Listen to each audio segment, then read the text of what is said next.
Picture this. You're in a meeting, defending a decision you made last week, and halfway through your explanation, you realize you're wrong. Completely wrong. Everyone in that room can see it.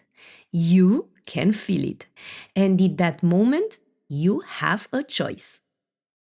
Welcome to What No One Tells You, the podcast for managers who want the truth about leadership. My name is Claudia and this is episode 13. The power to say, I was wrong. Today we're talking about 3 words that most managers are terrified to say. 3 words that can completely change how your team sees you. 3 words that might be the most powerful tool in your leadership arsenal. I was wrong. Here is what nobody tells you about being a manager. You're going to make mistakes. Not might, not probably, you absolutely will. And when you do, your team is going to be watching. They're not watching to see if you're perfect, they're watching to see if you're honest.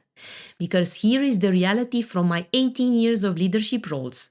Your team already knows when you've messed up. The only question is whether you're brave enough to admit it. Let me tell you what actually happens when managers cannot say they were wrong, because I've seen this play out countless times. First, your team stops trusting you.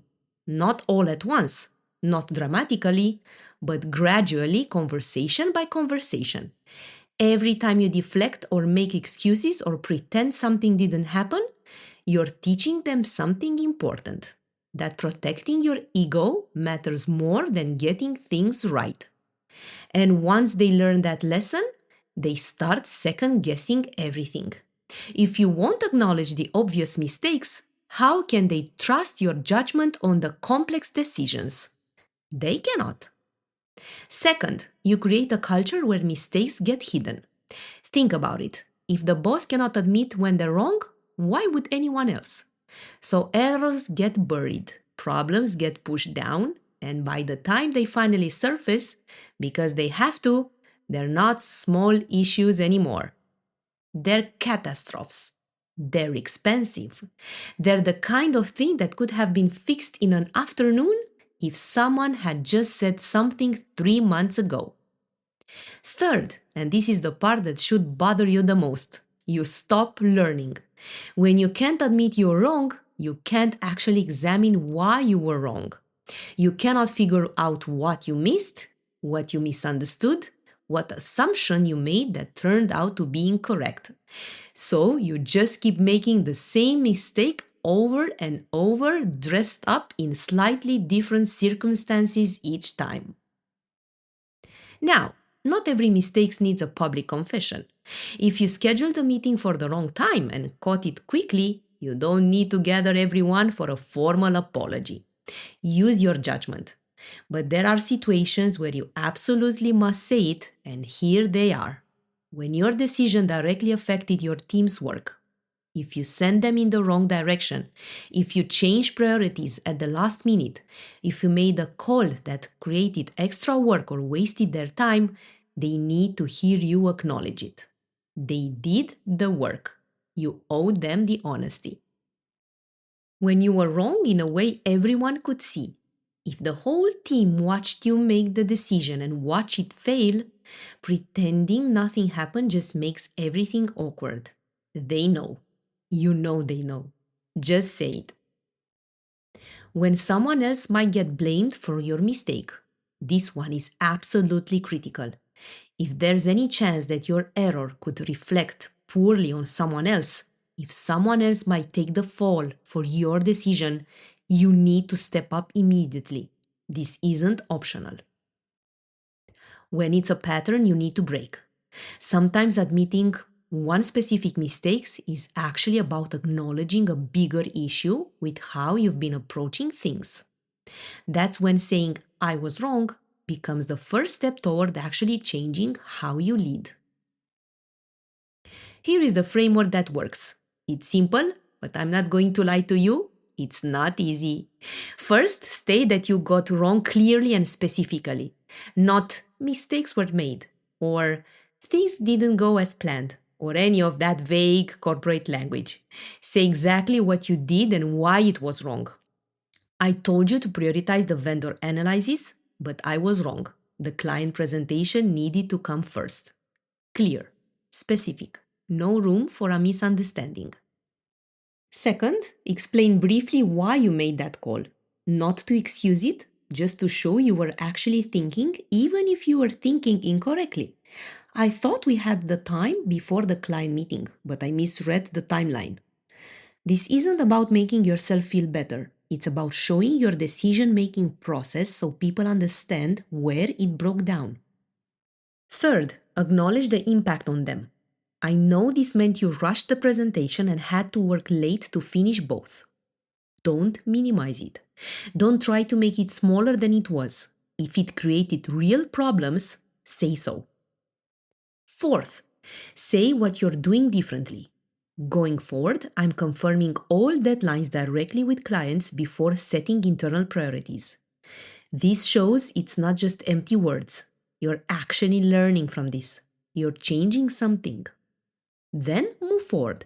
Don't grovel. Don't keep apologizing for the next 3 meetings. You acknowledged it. You're fixing the process. Now get back to work. That's what adults do. Let me tell you what doesn't work, because I've seen managers try all of these approaches and they all backfired. Don't sandwich it between compliments. This isn't a performance review. You don't need to tell someone they're doing great work, then mention you were wrong, then tell them they are valuable again. Just say you were wrong. That's it. Don't blame circumstances entirely. I was wrong because the email system was confusing. It's just excuse making with better packaging. The email system might have been confusing, sure, but you still made the decision. Own it. Don't make it about your feelings. I feel terrible about this. Puts you at the center of the story when the impact was on them. They don't need to comfort you for your mistake. They need to hear you acknowledge what happened and how you're fixing it. Don't do it by email if it was significant. Text-based apologies for real mistakes feel like you're hiding. Have the conversation in person or at minimum on a call where they can hear your voice and you can hear theirs. This matters. Don't ask for forgiveness. You're not a child. You're acknowledging a professional error and moving forward. I was wrong is a statement of fact, not a plea for absolution. Say it and mean it, then do better. Here's what starts happening when you get good at admitting mistakes. And this is where it gets really interesting. Your team starts bringing you problems earlier. They know you can handle bad news because they've watched you handle bad news about yourself. Instead of hiding issues until they become catastrophic, they flag them when they're still manageable, when you can actually do something about them. This alone is worth the discomfort of saying, I was wrong. Your credibility actually increases. I know this sounds backwards, but it's true. People respect leaders who are secure enough to be wrong. It makes your correct decisions carry more weight because everyone knows you're not just defending your ego. When you say you're confident about something, they believe you because they know you would tell them if you weren't. You create space for innovation. When mistakes aren't career-ending events in your team, people try new approaches. Some of those approaches won't work. That's fine. That's actually how you learn what does work. But if admitting failure means professional death, nobody tries anything new, and you end up with a team that only does what's safe. Your team starts admitting their own mistakes more readily. They follow your model. Suddenly, you're getting honest assessments instead of creating excuses. Suddenly, people are saying, I underestimated how long this would take, instead of, the vendor was late, when the vendor wasn't actually late. Truth becomes normal instead of dangerous. In a lot of companies, there is this persistent idea that managers need to project absolute certainty, that admitting uncertainty or error is something unprofessional, that it undermines your authority. This is nonsense, but it's persistent nonsense that's baked into how a lot of organizations actually operate. The managers I've seen succeed long term in these environments, the one who actually build strong teams and deliver consistent results, are the ones who can be honest about what they don't know, on what they got wrong, while still being decisive about the path forward. And here is the thing people miss. These aren't contradictory qualities. You can admit a past mistake while being completely clear and confident about the current direction. In fact, one strengthens the other. Some of your colleagues will never do this. They'll keep playing the always right game, defending every decision they've ever made, rewriting history to make themselves look better. Let them. Their team know the truth anyway. Your team will know they work for someone who deals in reality, and that's worth much more than any performance of infallibility. Here's what you can actually do this starting now, this week. Think about a recent decision that didn't work out the way you expected. Not something that was someone else's fault. Something that was genuinely your call and your mistake.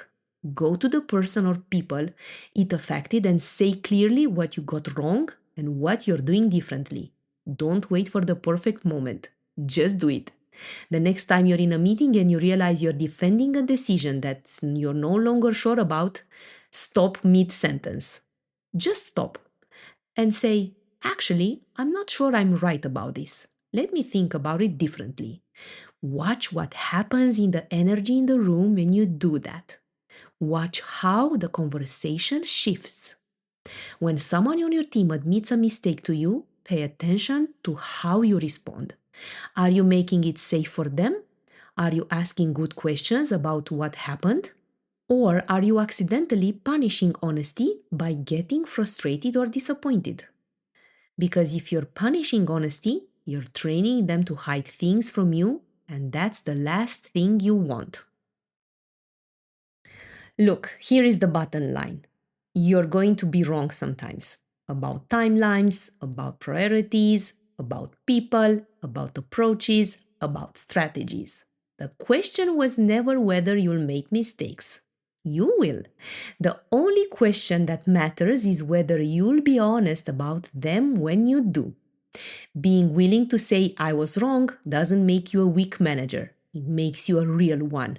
Your team doesn't need you to be perfect. They never did. What they need is for you to be honest, to learn from what doesn't work, and to keep moving forward. And when you can do that, when you can look someone in the eye and say those 3 words without flinching, you're not losing their respect. You're earning it. This is episode 13 of What No One Tells You, the power to say, I was wrong. And now you know, because I told you. See you next time.